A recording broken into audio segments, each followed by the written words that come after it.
Welcome to the monthly Hope and Healing Center /CARES Lunch and Learn. Today, we're very excited to have with us Andrea Williams from CarePartners. She is Vice President of Programs there. Prior to this new assignment, which I guess took effect in January, she was the Director of the Dementia Day Center.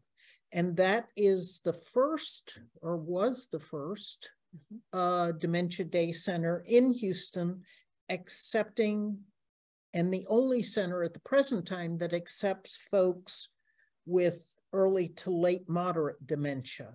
I think some of you may be familiar with the amazing place, and as good as their work is, they only serve folks to early moderate dementia.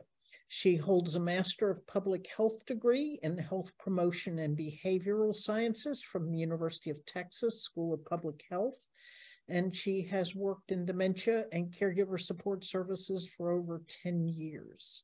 In her current role, she is focused on building a holistic program that provides individualized care to families affected by dementia. You're in for a treat today, and I'll turn it over to Andrea. Well, thank you, Peggy. And I am excited to be here and excited to be talking about the best practices when caring for caregivers. And so as we talk about these things, we're going to start off talking about identifying caregivers and also talking about essentials that they need throughout their caregiving journey. Then I'm going to wrap it up by talking about how we provide some of those essentials at CarePartners. So if you have been a caregiver, have been around caregivers, have done any caregiving or worked in the caregiving space, you've heard these words by Rosalind Carter. There are only 4 kinds of people in the world: those who have been caregivers, those who are currently caregivers, those who will be caregivers, and those who will need a caregiver. What we know is that 1 in 5 Americans are caring for someone.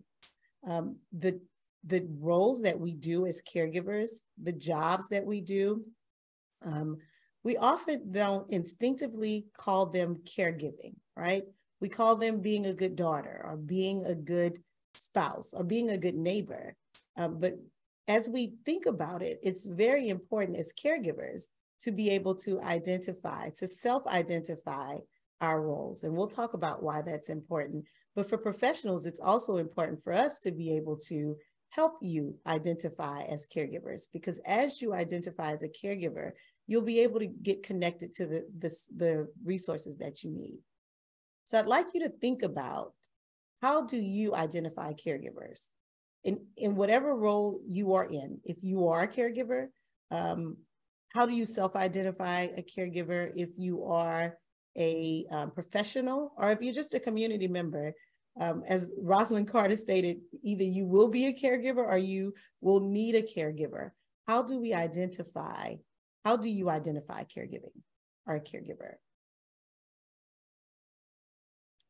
So what probably comes to mind when you think about, is going to be these tasks that I talked about that we just instinctively do for folks.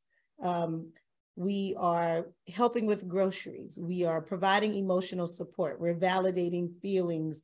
We're providing resources. We are doing some housekeeping, some medication management, meal prep, bathing, feeding, this personal care. We're doing all of these tasks. But in the doing, we also aren't identifying ourselves or identifying the role that we have.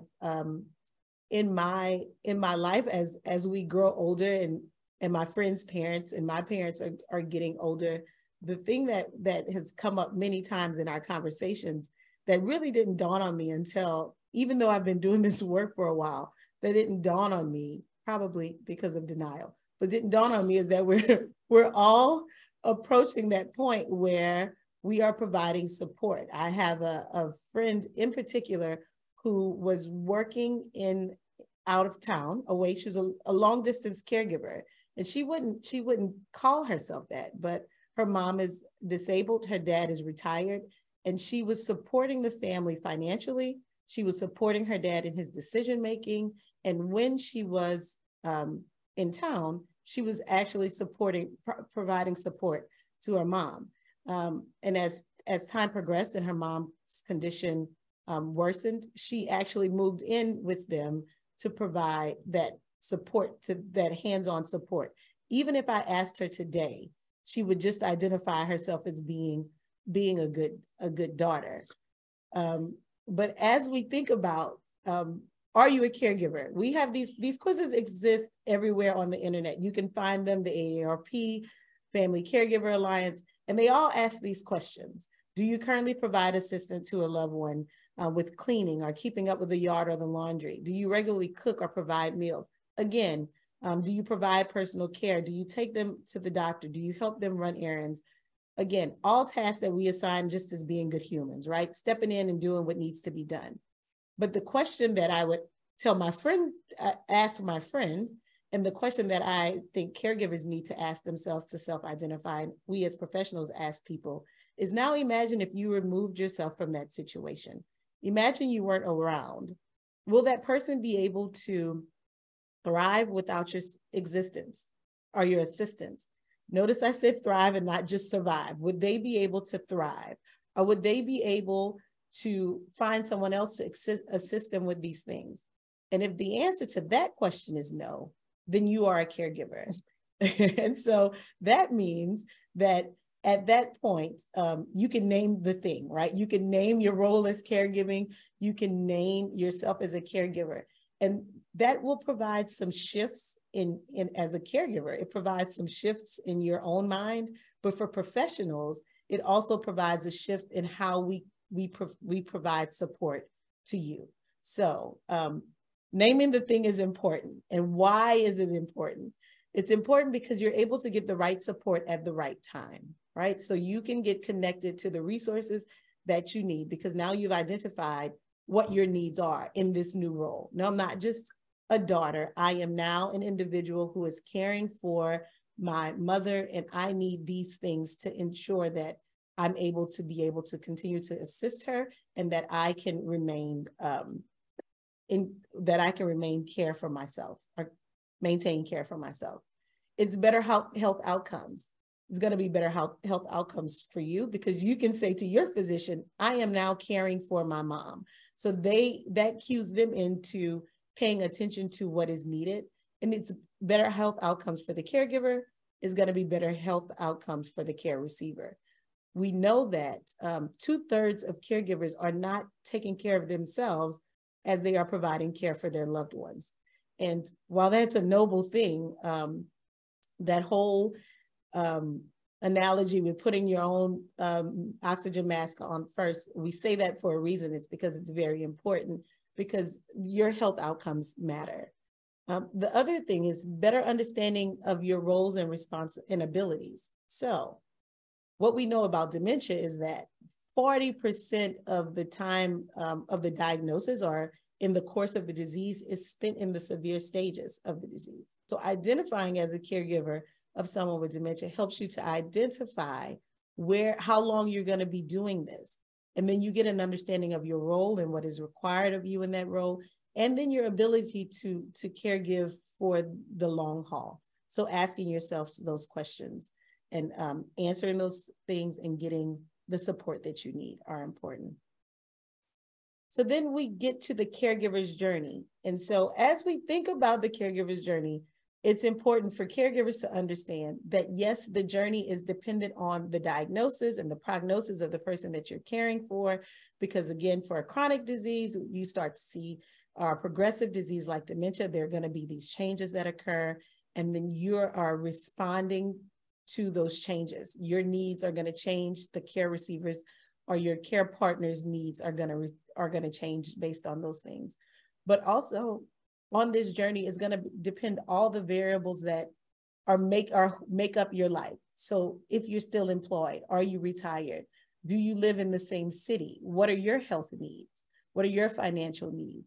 And so all of those things kind of go together on this journey. And so we'll get to talking about some of the things that you need to pack on the journey, the essentials that you need, and the things you need to consider. But weighing the prognosis of the individual and also what your needs are equally important as you are on this caregiving journey. And for professionals, our jobs is to kind of provide that reminder and to assess these things, assess where the individual is on their journey, because even though I have cared for my husband who has had cancer, caring for my mom now who has a diagnosis of dementia, I'm a new caregiver in some sense. I may know some of the things that I need, but I'm gonna also need some reminders and some, because the diseases look different, I'm gonna need a little bit more support in that journey. And because I'm caring for two different people, the roles before the relationship are also different.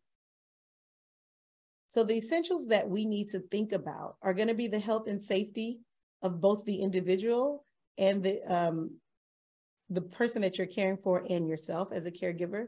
It's going to be the social well-being of both of you, of the dyad. It's going to be care coordination, legal and financial, and then the caregiver's quality of life.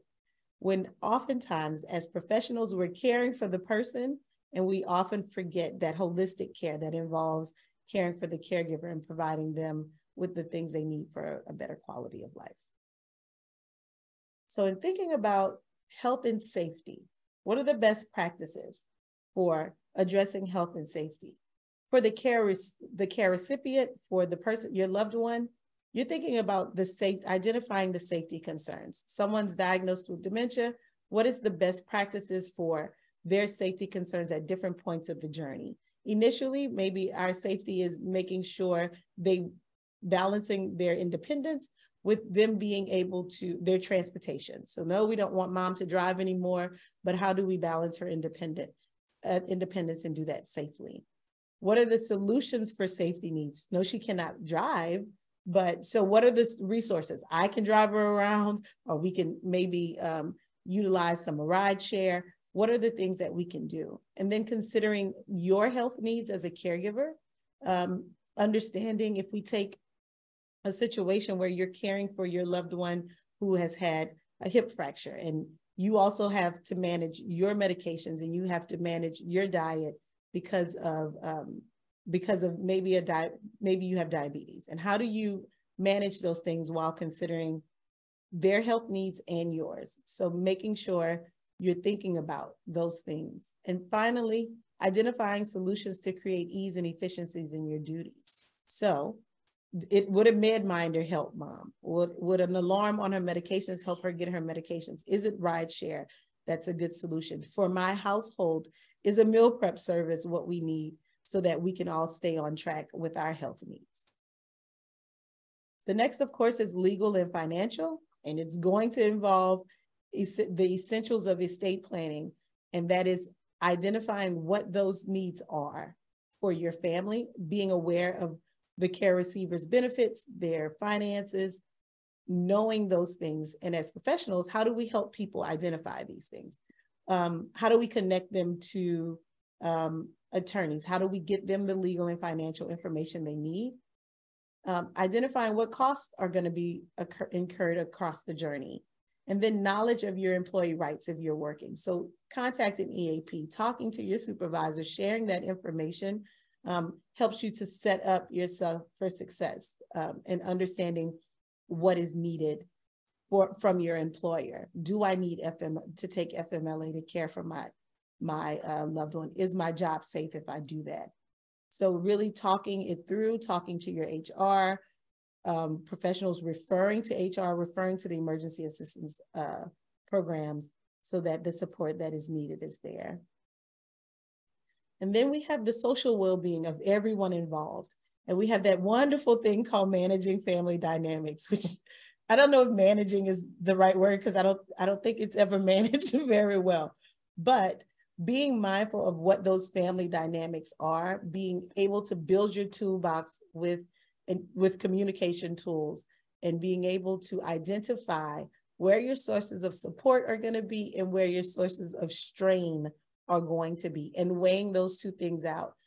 Is it a neighbor that can help? If you have absent family members who are in denial or just not responsive, who are the other people in that circle that can provide you with emotional support, but also apply that to the person you're caring for. And I have this little map on icon there. And so really, it might just be an exercise of you sitting down and writing down all the people around you who can provide you with support, or for professionals helping individuals to talk through that so that they can find those opportunities for connections and really create that visual for themselves. How to engage that support, accepting help, learning how to accept help.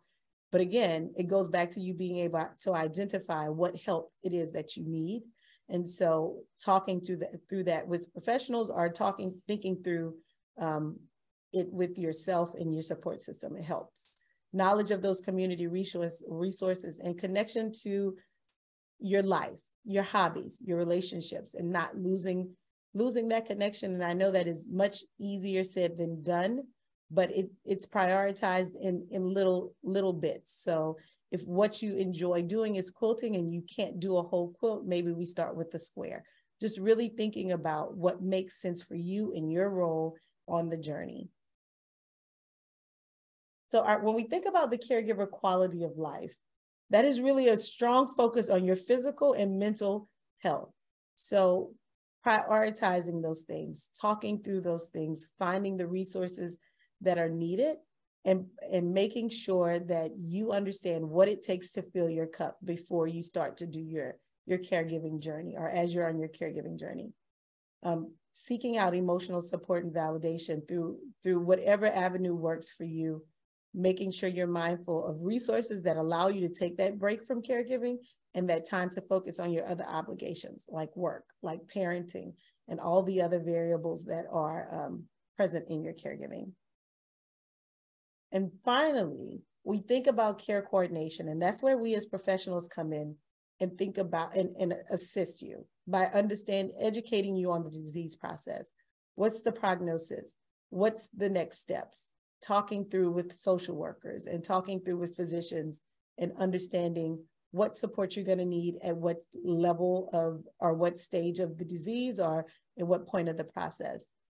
Knowledge of the available resources and benefits. So you can't understand what time you have to fulfill other obligations if you're not at a place where you understand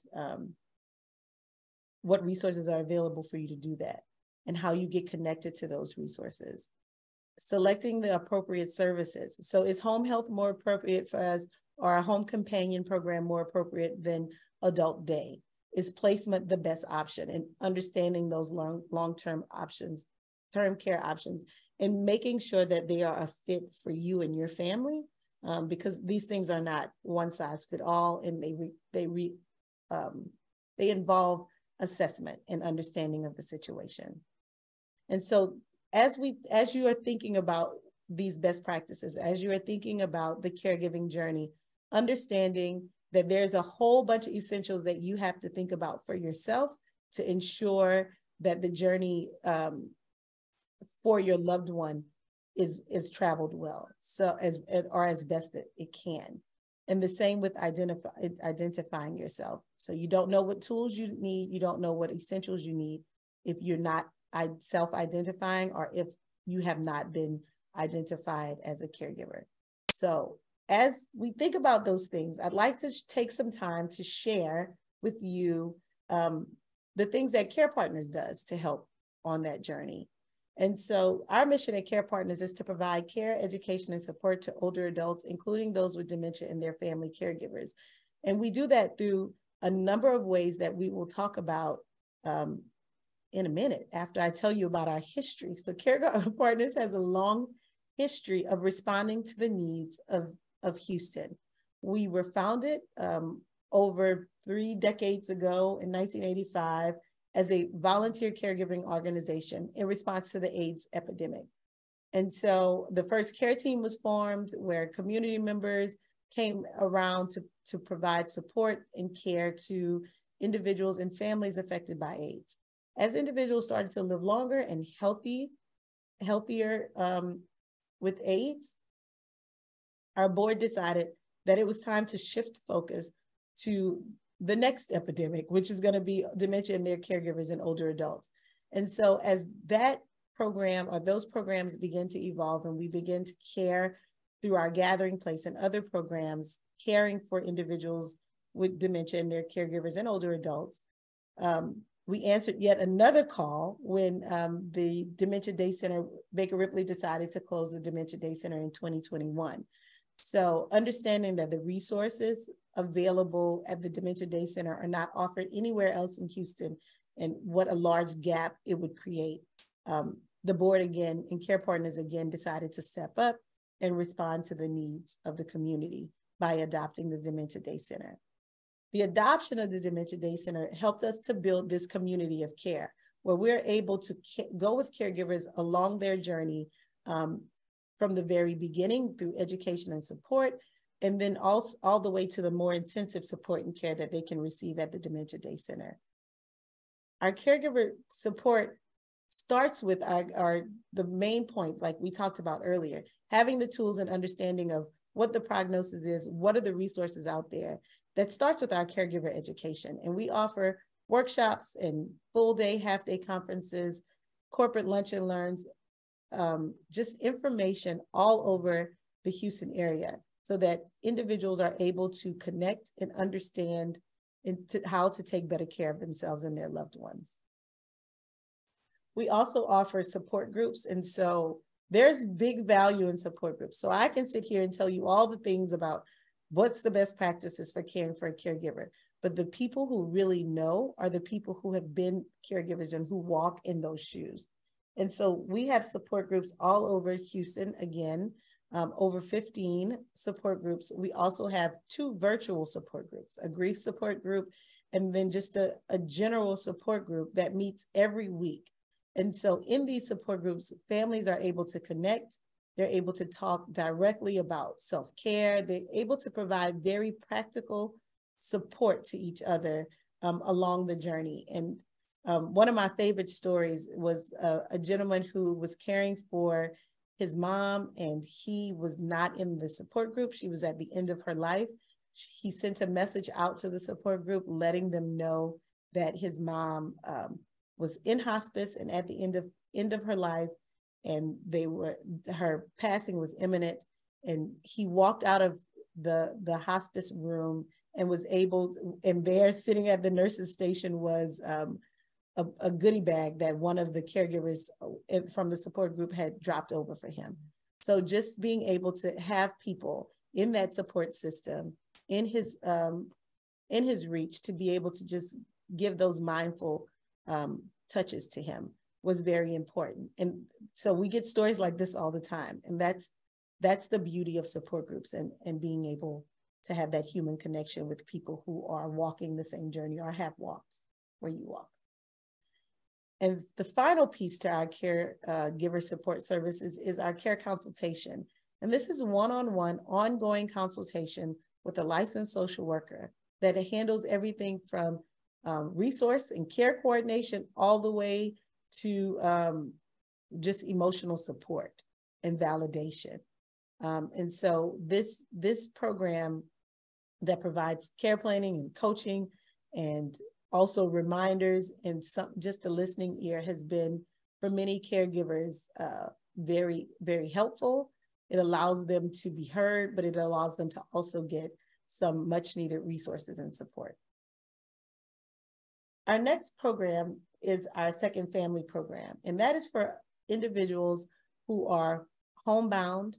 It's volunteer-led. Volunteers go into the home of these older adults and provide support services to them, companionship, walks in the park. It gives the caregivers a break, but the care team circles this individual and becomes a second family, an extension of their family, and really are able to give individuals who may be isolated, may need additional support, an opportunity for connection and engagement. Our Gathering Place program, which is probably our hallmark program, most people know, are familiar with our Gathering Place programs. These are engaging socialization, active 3.5-hour half-day activity programs all over Houston. Gives caregivers an opportunity to connect because they are able to do what they need to do free of charge. They can stay at the gathering, or they can go to the doctor, or they can go sit in the park, or they can go run errands while their loved one, the individual that's diagnosed, is cared for and engaged with trained volunteers who are really passionate about providing support to them. And so everything from games, music, bingo, food, it's just a lovely experience that is enriching for the individual, and again, giving the caregiver a break from the tedious job and able to fulfill some of their other obligations. And finally, our Dementia Day Center. Peggy mentioned a little bit about our day center being the first Dementia Day Center in Houston and the only Dementia Day Center to serve individuals from the early to late moderate stages of dementia. And we do that in an environment that is safe and secure, that was developed just for people with dementia. The programming is specialized, it's individualized, and focused on providing support to individuals and giving them, building on their strengths, their individual interests and abilities, and then accounting for the fact that they have a diagnosis of dementia. The Dementia Day Center is open 7 days a week. 5 days a week, y'all. It is not 7 days a week. They're going to kill me for saying that. It's only 5 days a week, Monday through Friday. And it gives caregivers an opportunity to get a break, but also gives our members, it's what we call our participants, our members, an opportunity for connection.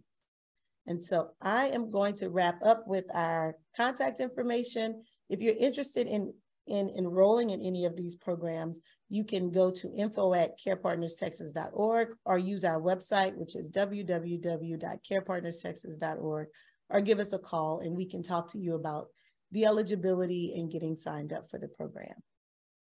And I am going to pause now and give time for questions. All right. Well, first of all, thank you. This was a terrific presentation. I'll tell you what, if we'll leave that up there for folks who might be taking a note of your website and the contact information by phone or by email. You've got fans. Hooray, Andrea came in on the chat, which is terrific. And certainly for those who are listening live, watching live, we encourage you to go ahead and to make use of the chat.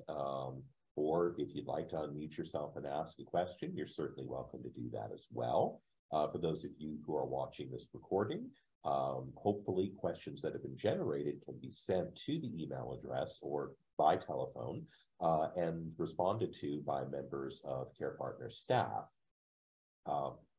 I have one question that I would love to pose. You have been involved with CarePartners and in this area of supporting those living with dementia and those who love and care for them for quite some time now. Mm-hmm. Do you have a particular highlight reel running through your head as far as the most transformative moments that you supporting those living with dementia and those who are caregivers, it's something that's impacted you and keeps you on this path when sometimes the path can be frustrating? Yeah. So yes, I do have a highlight reel, and there's two interactions that kind of jump out at me. One happens quite frequently, and it's we have a gentleman in the day center. I call him our resident artist. And so what I've seen, and he's been at the day center for a number of years, but what has been particularly special to me is that he came back from COVID, and he came once we reopened after the pandemic. And when he came back, there was a little change, but he was experiencing some depression, right? And so there was a change in his normal demeanor. And so he's a little bit more apathetic about what was going on around him, but still very enthusiastic about being at the day center, not really wanting to jump in and do activities. And so what we always knew about him is that he loved to do art. And so over the last year and a half, he has started to, he's gone from being like, I don't know if I want to do this. I only want to come here and do this one thing. Now he's leading art classes. He is helping people learn how to play different games, especially dominoes. And he has filled the day center up with his art. And it is a highlight to me, and it speaks wonders about our staff to be able to identify what those strengths are, what he needed in that moment to help him to feel like more of a part or feel more like himself again. And so that is one thing that every day when I walk in, and I tease him because he gives everyone else's art, and I hadn't gotten very many. So now I get lots of pieces of art every time I see him. But just the ability to connect what it is that he loves and give him purpose, or help him to identify his purpose and to walk into that, is very meaningful to me. And it really highlights what we do at CarePartners for individuals with dementia.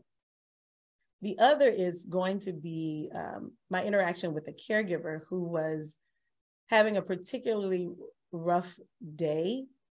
And her rough day had nothing to do with her caregiving. Well, I can't say it had nothing to do with her caregiving, but the issue she had at the moment had nothing to do with her caregiving.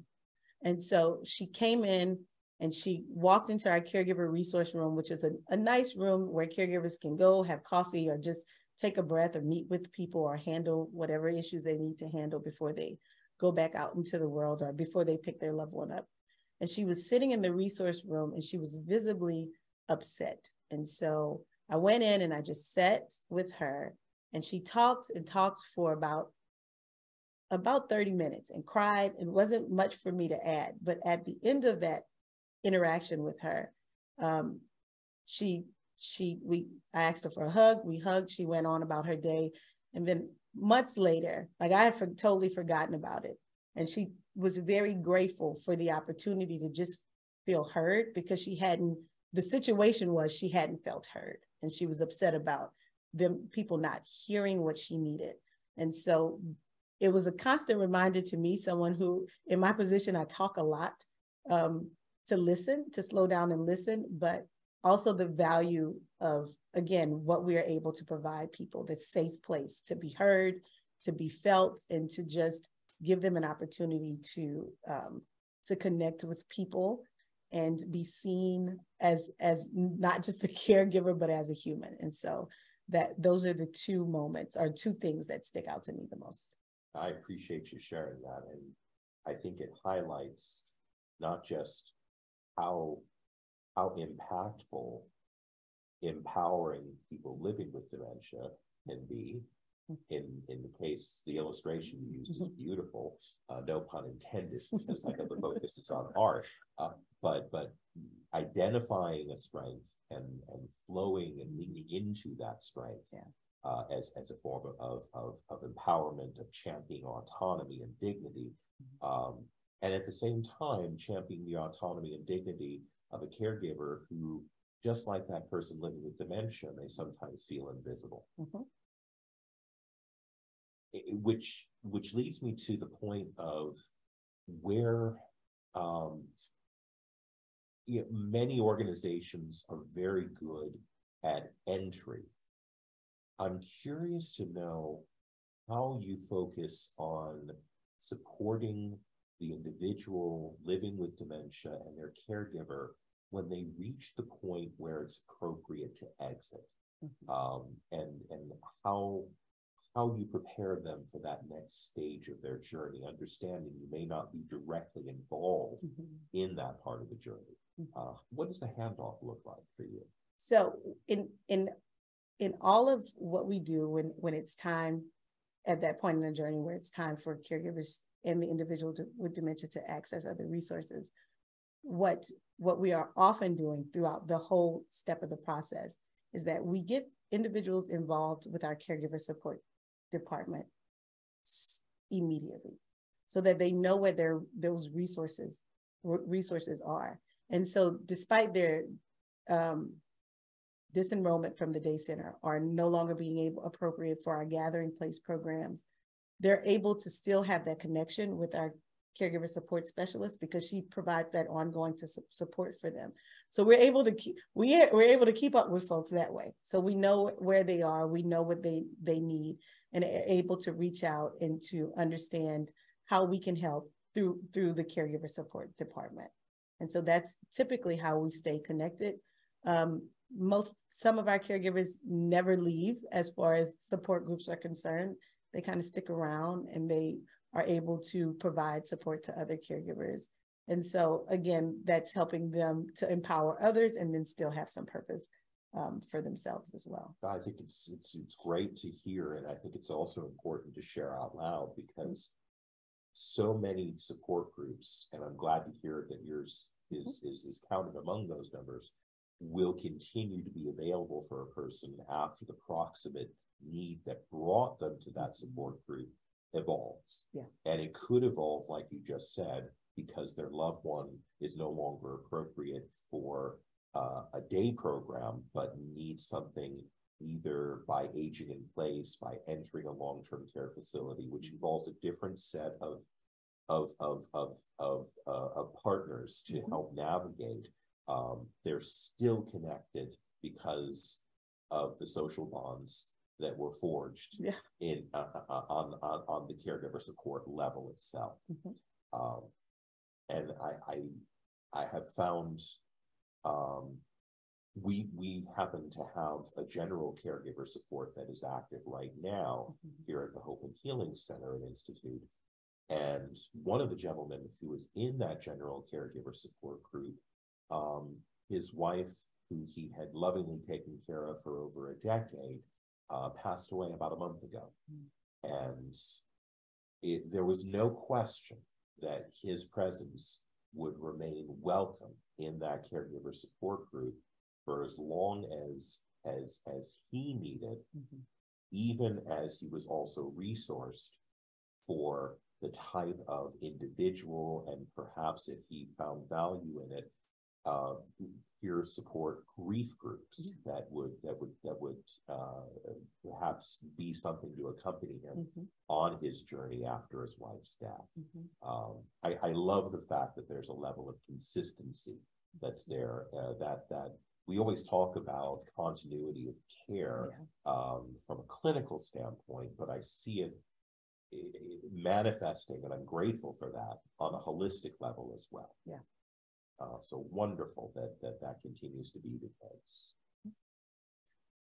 Peggy, anything you wanted to add to or ask of Andrea? I just wanted to affirm her statement of sitting with people. We sometimes feel like we have to be doing things, but that presence is powerful when we're supporting caregivers, that we can't possibly change their lives or fix their lives, but we can be present with them. And that's so important for those of you out there who maybe in addition to caregiving duties have other friends who are caregiving. You perhaps understand the importance of having people in your lives who are just there, who don't try to fix and repair, but are present. And that presence is even important when we're caregiving for those with dementia, because they may not know what we're saying or what the challenges are, but they know we're there. There's an interpretation of the biblical story of when Moses approached the burning bush, and it turned out to be a direct conduit to the divine with specific instructions, which another story for another day, Moses promptly complained about. But there's a commentary in my tradition that says that Moses certainly met the challenge of encountering and gazing with wonder upon this miraculous event leading to communication with the divine, but that the possibility existed for anyone else passing by to do the same, except they were preoccupied with their daily endeavors. And so it was as though that burning bush was invisible to them. Only when we paused from our daily routine and the busyness of life were we able to go ahead and to notice a moment that could be potentially, and certainly in Moses's case, transformative. Mm-hmm. That requires putting down our devices, closing our laptops, walking the halls, encountering people face to face, sitting with them, and knowing when to listen to understand versus listening to respond. Mm-hmm. So everything you just described and everything Peggy just affirmed, I applaud that is not only something you were able to do, but I also encourage others to do the same. And this is a bit of a plug for future programming, but when we talk about families who end up due to stress when a loved one is deteriorating, whether it's cognitive decline, whether it's a physical decline, or a combination of both, very often we stop listening because our amygdalas are beginning to take more space than they normally do. Mm-hmm. And the ability to calm them, reaccess our frontal lobes, and truly focus and concentrate with open gestures and body language on listening to one another with an eye towards truly hearing, not just formulating a response, is not easy. All the more so when a system is under stress. Mm-hmm. I'm going to circle all of that around and not just say, here's your sermon for the day, but put it in the form of a question. Mm-hmm. People living with dementia can get annoyed with other people living with dementia. And it may not have anything to do with the dementia itself. Mm-hmm. It could just be a group is together and there are personality clashes. Mm-hmm. What are some of the best techniques that you've seen and used in order to restore a sense of harmony to a group experience? Yeah, humor works. Humor is good at redirecting and then redirection. And so you insert humor or you comment and then redirect to the next thing. And so the thing is that you want to acknowledge what happened, but we don't want to live in it too long to where it escalates. So we acknowledge it, we redirect it, redirect with humor, and then we move on to the next thing. So yeah, because they are human and they do get annoyed with other people. Sometimes it does have something to do with the other person, and sometimes it has nothing to do with them. But acknowledging those feelings and then moving on. Yep. And I circle back to that again, mm-hmm. because we have gone through a very, what will be viewed by history as a profound 3 years, mm-hmm. and counting, mm-hmm. when it comes to our isolation from one another, at first for health reasons. And as we move past the possibility of insane numbers of people succumbing to a disease, we're now talking about living with a disease, but learning also to re-socialize and live in some semblance of harmony with everyone who's now rejoined us in the workplace, in traffic, in sporting events, in the grocery store. And it is hard, mm-hmm. to go ahead and to take that pause and to validate that other person's humanity, as opposed to simply reacting and saying, you're the source of everything that's wrong in the world right now, or everything that I'm having trouble with in the world right now can be solved if your car moves or your cart shifts and I can just go down this darn aisle and complete my grocery shop. Right. We obviously see it everywhere. I'm sure you see it in the caregivers and the individuals living with dementia. Mm-hmm. what else do you do to acknowledge the ongoing journey towards resocialization? Mm-hmm. So the things that we do at CarePartners, and then I just do personally, is that I often remind myself, we talk about this, it's easy to do with people with dementia, right? We try to get down, we're like not judges and we're detectives, and we try to get down to what their, what really is the root cause of the issue. And when I say it's easy to do with someone with dementia, it's because you expect them to have a root cause that has nothing to do with what is the behavior is about, right? You don't, the behavior you see. You don't necessarily do that with other humans who you think are fine. And so that is my constant reminder, is that, okay, so this is not about me. This is not about, this is about something else. I'm not going to judge the behavior. I'm going to figure out what's wrong with the behavior, but it's not about me. So you try not to take things personally, basically. Mm-hmm. And it's exactly what I tell people to do about folks with dementia. So we're going to make sure that we're not judging the behavior, figuring out why it's happening, and then responding to that emotion or the need instead of the emotion. And then that's the same thing we have to do with other people, especially caregivers. Caregivers have a lot going on. They don't do what we've told them to do just because we've come up with this fabulous care plan and something that you should really get done. And if you do that, your life will be much easier. That there's a whole bunch of other things that get in the way of just doing those things. And so you have to stop and respond to that before you can get through to getting those things that you recommended, or you get through the anger or whatever their emotion they're displaying at the time. It's almost like, I have an image in my head of two different signs that should exist right next to each other, even though they're contradictory, because human beings are contradictory very often in our behavior. Mm-hmm. One is the sign reading, "It's not about you." And I think we can all relate to that to a certain extent in terms of trying to go ahead and if we find ourselves reacting from a place of ego, to stop and to say, is it?